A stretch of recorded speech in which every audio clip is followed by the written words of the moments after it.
chamber of Congress was unusually tense as Representative Jasmine Crockett prepared to speak. The air buzzed with anticipation, and every camera lens turned toward her. Across from her sat Representative Nancy Mace, a Republican known as much for her sharp tongue as for her made-for-TV provocations. For days, Mace had made Crockett a target in the media, using snide remarks and veiled digs, painting her as overly emotional, underinformed, and unfit for serious debate. It was clear that today she was aiming for a knockout blow, and she had. The floor just moments earlier, delivering a long-winded speech laced with sarcasm, she wrapped it up with a smirk, throwing out, "Tell us, Ms. Crockett, do you even understand what's being discussed here?" The tension in the room became almost unbearable. Most people expected a defensive reaction, maybe a back-and-forth exchange of barbs, but Jasmine Crockett didn't flinch. She sat still, unshaken, her gaze locked forward. Her fingers curled slightly on the desk, but her expression stayed calm. And then, with a slow, deliberate movement, she leaned toward the mic, lifted her eyes, and dropped a single sentence that made America freeze.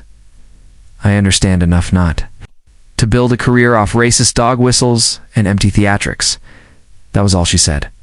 One line sharp, brutal, and loaded with more impact than a 20-minute speech. The silence that followed was deafening. Cameras blinked. Some members of Congress actually gasped. It wasn't just what she said, it was how she said it. Calm, controlled, deadly accurate. It's the kind of response that didn't just rebut it. Exposed. Mace's face fell for a fraction of a second. She opened her mouth as if to snap back, but no words came out. There was no script for this. She'd walked into the room expecting applause for a well-rehearsed takedown, only to be silenced. In less than 10 seconds, Jasmine Crockett didn't smile, didn't gloat. She just leaned back slightly in her chair. She didn't need to say another word. Statement stood on its own, echoing through the chamber louder than anything that had been said all day. It was a moment that turned the tables instantly, and the room knew it. By the time the clip hit social media, it was already legend. Within hours, the video had racked up millions of views across platforms.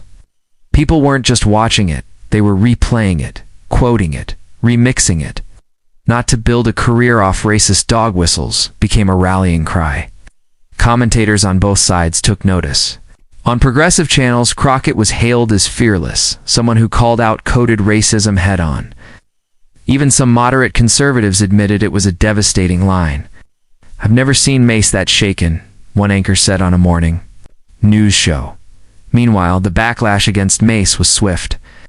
Her usual confidence appeared rattled in later interviews where she struggled to reclaim control of the narrative.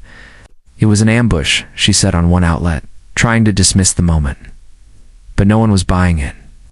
She had invited confrontation and she had been completely outmatched. Her own supporters began questioning whether she had gone too far. In trying to provoke Crockett in the first place, as the media storm grew, Jasmine Crockett stayed mostly quiet. She did one short interview where she simply said, "There are moments when the truth needs no decoration." Her silence only added to the power of the moment. Analysts began digging deeper, not just into the exchange, but into the careers of both women. Crockett's rise from civil rights attorney to congresswoman was now cast in a new light. This wasn't a one-time clapback. This was the product of experience, clarity, and knowing exactly when to strike. Nancy Mace, by contrast, came under fresh scrutiny for her past remarks, some of which were now being re-examined with more critical eyes. Headlines started changing. Jasmine Crockett steals the spotlight. Mace brought words. Crockett brought fire. It wasn't just a viral moment, it was a pivot in narrative power. Crockett had gone from being treated as a political newcomer to a force who could stop the room with one sentence. Support poured in from unexpected places. Civil rights leaders, celebrities, educators, even veterans of politics chimed in online to praise Crockett's composure and message. One tweet read, "That's not just a comeback, that's leadership." For many black women watching, it was more than just a mic drop, it was a reflection of their daily reality, being underestimated, dismissed, baited, and still rising with strength and precision. A CNN roundtable dedicated an entire segment to the exchange, calling it one of the most defining political moments of the year. Viewers called in, emailed, posted think pieces. High school debate coaches used the clip in classrooms. Even comedians took notice, using the exchange. In monologues but always siding with Crockett, Mace tried to strike back on social media, calling Crockett's line an overreaction. But each attempt to reframe the moment fell flat. The damage had been done, not just to Mace's ego, but to her credibility. One strategist put it bluntly: if you come for Crockett, you better come correct. She doesn't miss. In Washington, where public perception often moves the needle more than policy, the power shift was palpable. Suddenly, Crockett was getting calls from major networks, invitations to panels, and nods from veteran lawmakers. She remained measured, refusing to let the hype distract her from her work. When asked if she'd do it again, she said, "I didn't say it for the applause. I said it because it was true." That line, too, went viral. The authenticity behind her words resonated with a public exhausted by political theater. Crockett wasn't just clapping back, she was cutting through noise with truth. And in an era when so much of politics felt like performance, her brevity felt like a revolution. Meanwhile, behind the scenes, Mace's team was in damage control mode. Donors were jittery. Internal party chats leaked, showing frustration at how easily she had lost control. Some even called for her to step back from media appearances for a while. What was meant to be a flex of rhetorical power turned into a cautionary tale. Schools of political communication began dissecting the moment. Professors highlighted the clarity, the restraint, the tone. "It's not just what she said," one expert noted. "It's that she didn't over-explain. She didn't lose composure." That one sentence did more than a full speech ever could. Students studied her posture, her word choice, her timing. A lecturer at Georgetown compared her delivery to historical figures known for rhetorical precision.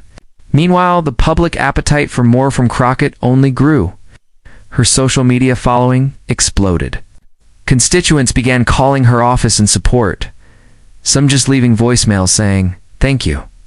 It was rare to see a political figure cut through the fog of partisan noise so effectively. Even her critics found themselves tiptoeing in. Responses, wary of triggering another perfectly aimed line. Jasmine had become, in a matter of hours, not just a congresswoman, but a national presence. And she did it without shouting, without grandstanding, and without losing her cool. In the weeks that followed, Crockett used her platform to refocus attention on actual issues. Voting rights, criminal justice, reform education. It turned the attention away from the viral clip and back to substance. But supporters kept returning to that moment, not out of obsession, but out of recognition. It symbolized something deeper. In a Congress often driven by noise and division, Crockett represented something rare: clarity. For Nancy Mace, the fallout continued. It was no longer the rising star of her faction. Her speeches were now met with more skepticism, her words double-checked, her motives questioned. Internally, her party debated whether she had hurt their image more than helped it. Her attempts to recover were awkward, and every new video or soundbite was inevitably compared to the moment Jasmine Crockett silenced her. Mace had underestimated her opponent, and America had watched that mistake in real time. As the dust settled, Crockett reflected privately with her team. She remained grounded, focused, and determined not to be reduced to a soundbite.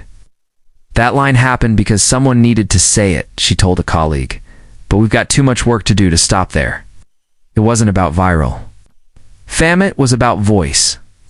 A voice she had earned through years of fighting injustice, not through sensationalism.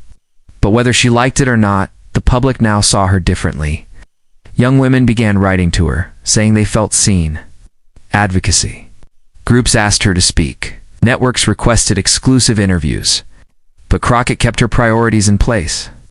"Let's not lose the message in the moment," she said. And that, too, became another quote people shared online. The viral moment wasn't just about calling someone out, it was about calling the room to attention. And Crockett had done it with fewer than 20 words. In the end, the story wasn't just about a verbal takedown. It was about balance, shifting, narratives changing, and truth landing in a way no one could ignore. Jasmine Crockett reminded the nation that strength doesn't always shout. Sometimes it whispers one sentence, and lets the silence do the rest. Nancy Mace, for all her theatrics, had become a symbol not of power, but of miscalculation. Crockett.